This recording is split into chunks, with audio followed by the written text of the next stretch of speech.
3 bulan PSBB hanya hasilkan pemerasan. Sudah 3 bulan PSBB. Bagi mayoritas masyarakat ini sudah kelamaan. Tapi bagi para mafia, ini masih terlalu sebentar, butuh waktu tambahan. PSBB sejatinya hanya berlaku di kota-kota besar. Kematian ekonomi dan aktivitas warga juga hanya berlaku di kota. Sementara di daerah atau pedesaan, nyaris tidak terdampak. Pasar tetap ramai, toko-toko tetap buka, salat Idul Fitri seperti biasa. Acara sungkem atau saling mengunjungi juga berjalan seperti biasa. Normal yang sesungguhnya, seperti tidak pernah ada virus corona. Dulu saya termasuk orang yang takut dan ikut mengutuk warga yang tidak taat aturan. Tapi belakangan saya sadar, bahwa tidak ada korelasi antara PSBB, lockdown dengan pengurangan jumlah kasus positif COVID. Sebelumnya, banyak ilmuwan dan cendekiawan memprediksi Indonesia akan lumpuh, rumah sakit penuh, terlalu banyak pasien dan tidak bisa ditangani.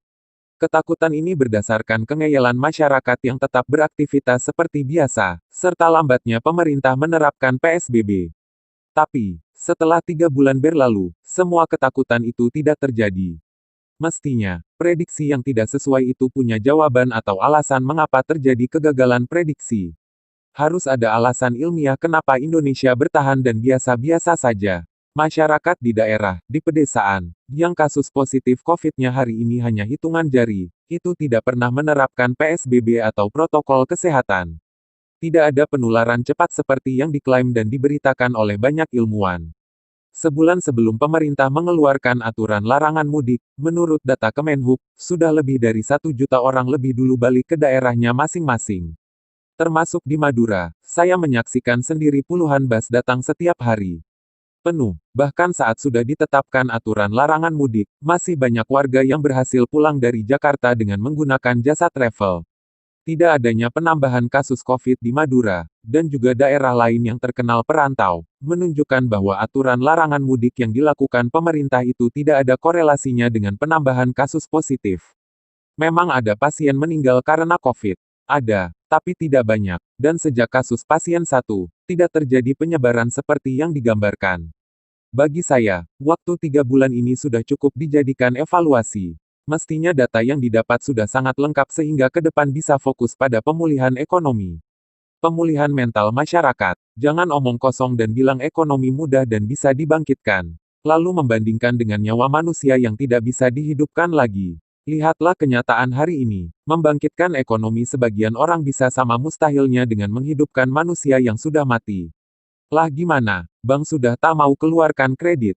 Tagihan bengkak, mau mulai lagi dalam kondisi minus dan bank belum bisa percaya. Tapi nampaknya, kementerian dan pihak terkait tidak punya data-data itu.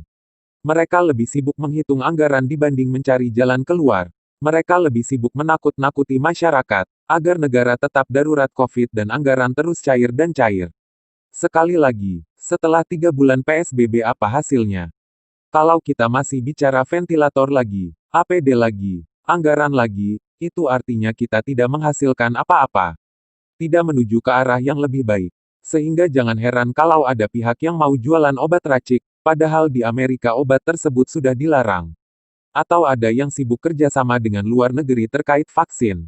Karena yang mereka pahami hanya tender. Pemerintah hanya berpikir soal uang atau anggaran. Bukan solusi untuk keluar dari krisis atau memikirkan kondisi ekonomi dan mental rakyatnya. Dulu, ketika saya dan banyak orang menentang lockdown atau PSBB, di kubu lawan menakut-nakuti dengan rumah sakit lumpuh dan korban COVID berserakan. Tapi sekarang apa? Semua itu tidak terjadi. Lalu siapa yang harus bertanggung jawab dengan ini? Apa hukuman yang layak bagi mereka yang dulu menakut-nakuti itu? Pertanyaan-pertanyaan ini harus dijawab. Data yang dikumpulkan selama PSBB harus ada. Dan kalau tidak bisa menjawab atau tak ada data-data yang dibutuhkan, berarti harus ada yang bertanggung jawab. Misal dipecat atau mengundurkan diri secepat mungkin. Begitulah kura-kura.